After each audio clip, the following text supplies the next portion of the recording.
Karibu H-Nut Media, ili uwe wa kwanza kupata taarifa zetu. Hakikisha unabonyeza maandishi ambayo yameandikwa subscribe hapo chini ya video, lakini usisahau ku like, comment na kushare.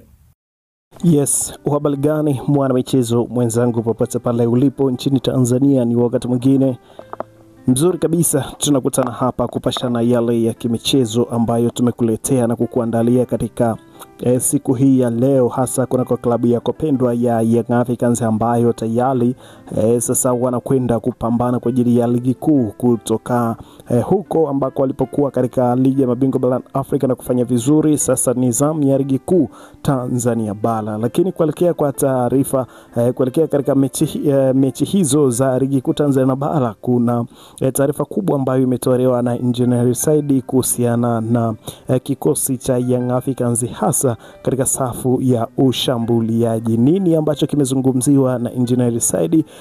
Basi ni kusihi kwamba tembea nasi katika dakika zote tutakazoketi hapa, uwe pamoja nasi ili uweze kujua ni nini ambacho kinaendelea huko katika klabu yako pendwa ya Young Africans. Na karibu kwa wakati mwingine tena, nikukaribishe kama ni mara yako ya kwanza unajiunga nasi, basi nikwambie umepitwa na taarifa zetu nyingi sana. Ili sasa usiendelee kupitwa na taarifa zetu, hakikisha unabonyeza maandishi ambayo yameandikwa subscribe hapo chini ya video, lakini pia usisahau kubonyeza alama ya kengele itakayojitokeza pembeni hapo. Kwa kufanya hivyo kufanya wewe wa kwanza kupata taarifa zetu ambazo tunakuletea hapa, na hautapitwa na kitu chochote. Utazitazama taarifa zetu ukiwa sehemu yoyote ile ndani ya Tanzania ama nje ya mipaka ya Tanzania. Cha kufanya wewe utazitazama taarifa zetu pasina shaka wala shida yoyote kabisa.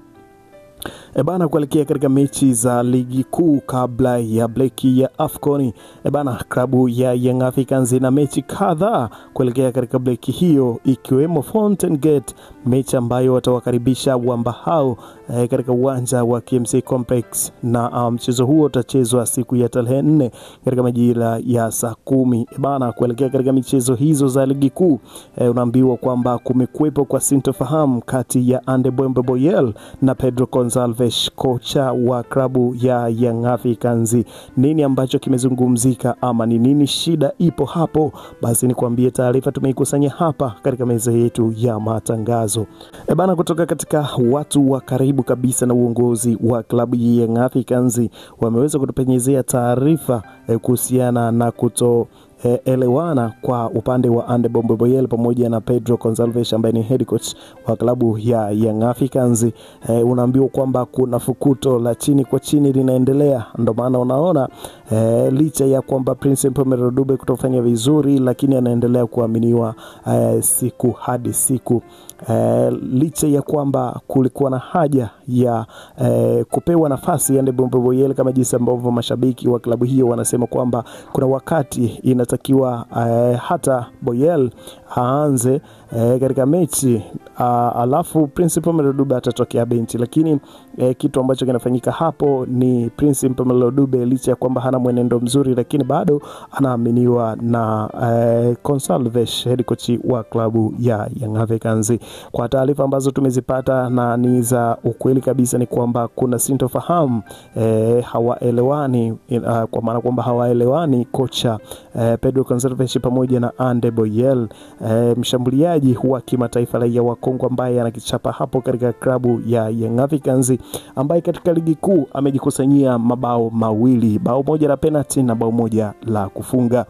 Kwa hiyo unaweza kaona kabisa kwamba Prince Mpomero Dube hana bao katika ligi kuu, lakini Andebwembe Boyel ana mabao mawili, lakini licha ya kwamba alitokea benchi hadi kuyapata mabao hayo katika mechi ambayo walikutana na KMC, lakini bado haaminiwi na kuanza katika first 11 ya kocha Gonçalves kutokana na kuwepo kwa sintofahamu hizo. Tumeona wachezaji kadha wa kadha, na tofauti na Young Africans hata kwingine kote katika vilabu vingine vyote huko duniani kuna kuaga na hizi mambo, unakuta mchezaji haelewani na kocha, na hivyo ndio inakuwa ni mwanzo wa adhabu kutopewa nafasi katika mechi na kutoonekana kabisa wakati mwingine hata katika kikosi ambacho kinapangwa siku husika. Kwa hiyo unaweza kuona kabisa kwamba hichi kinachoendelea kwa upande wa Ande Boyel na kocha Pedro Gonçalves sio mara ya kwanza, ama ni sio kwamba ni kitu kigeni ambacho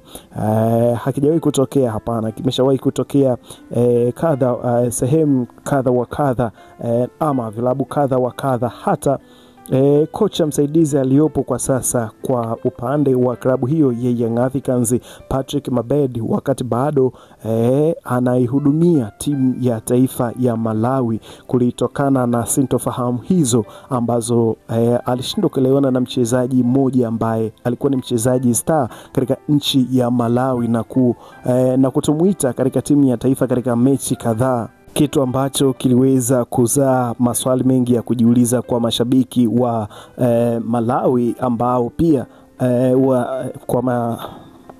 kwa mashabiki na wadau wa michezo hapo Malawi. Na kitu kikubwa ambacho kilikuwa kinazungumziwa, ama kilikuwa ni sababu ni kwamba mchezaji huyo alishawahi kuwa na mahusiano na mtoto wa Patrick Mabedi. Kwa hiyo baada ya kujua mwamba akakaza, akawa hamuiti katika timu ya taifa, kitu ambacho alipigiwa kelele sana na wadau wengi wa michezo. Na moja kati ya sababu ambazo zinatajwa kunyang'anywa timu ya taifa Patrick Mabedi ni pamoja na sababu hiyo kutomuita moja kati ya mchezaji pendwa ambaye anaimbwa kwa ukubwa katika mashabiki wa timu ya taifa hapo Malawi. Kwa hiyo hizi mambo huaga zinatokea kwa makocha na wachezaji tofauti na kwingine kwingi. Haya yote tumeshayaona yakitokea. Kwa hiyo kwa upande wa Ande Boyel na alichokizungumza Engineer Said kwamba atafanya kila kitu kuhakikisha kwamba timu inakuwa ni pair, yani timu inakuwa ni sale, inakuwa hapata kuwepo na hizo mambo za kutoelewana na nini. Kwa hiyo atafanya kila kitu kwa sababu wote ni waajiriwa wa klabu hiyo ya Young Africans, na wote wana mchango katika kuyafikisha na kuyakamilisha malengo ya klabu. Kwa hiyo kuwepo kwa taharuki kama hizo si kitu kizuri katika team. Hayo aliyazungumza Engineer Said wakati akiwapenyezea wakati akizungumza na baadhi ya viongozi wa klabu hiyo ya Young Africans kuelekea kwa sakata hilo.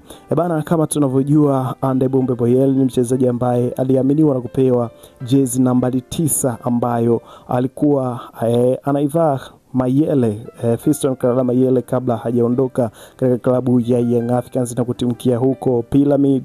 Lakini kwa taarifa ambazo tunazo ni kwamba kupewa jezi hiyo ni kutokana na maelekezo ya Fiston Kalala Mayele, kutokana kwamba toka alivyoondoka katika klabu ya Young Africans jezi nambari 9 iliwekwa kabatini, hakuwahi kupewa mtu yeyote mpaka Ande Boyel alivyokuja katika klabu ya Young Africans kwa maelekezo ya mshambuliaji huyo na mchezaji wa heshima kwa klabu ya Young Africans Fiston Kalala Mayele, ndipo akapewa jezi hiyo Ande Boyel. Kwa hiyo ni mchezaji mmoja ambaye ni mkubwa na ana tumainiwa kufanya makubwa katika klabu hiyo ya Young Africans, na kwa sasa akiwa na mabao mawili katika ligi kuu si kitu kibaya, akiwa amecheza mechi kadhaa, kutokana kwamba mechi za kwanza mechi mbili za kwanza hakucheza, alikuwa na majeraha. Kwa hiyo amecheza mechi mbili, moja zote akitokea sabu.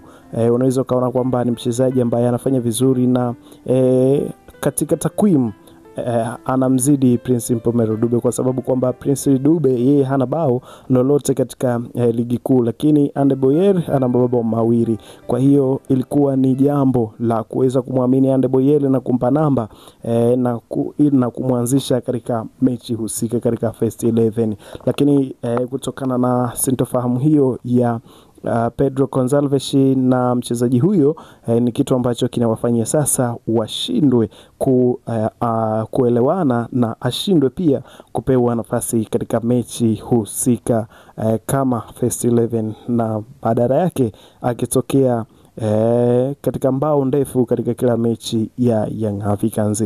Licha ya kuwepo kwa mashabiki wengi wanaompigia promo Prince Dube kutokana na anayoyapitia, lakini haijarishi na wala haitoshi, kwa sababu mchezaji hata kama anapendwa vipi na mashabiki, kama hawezi kufanya vizuri, wewe mwalimu huwezi kuendelea kumngangania tu kisa anapendwa na mashabiki. Lakini kuna mchezaji ambaye unaona atakuja kukupa matokeo. Kwa hiyo hiyo haikuwa ni sababu moja kwa moja ya kwamba Prince Dube anapendwa na mashabiki amweke nje mchezaji ambaye anafanya vizuri, licha kwamba Prince Dube hafanyi vizuri.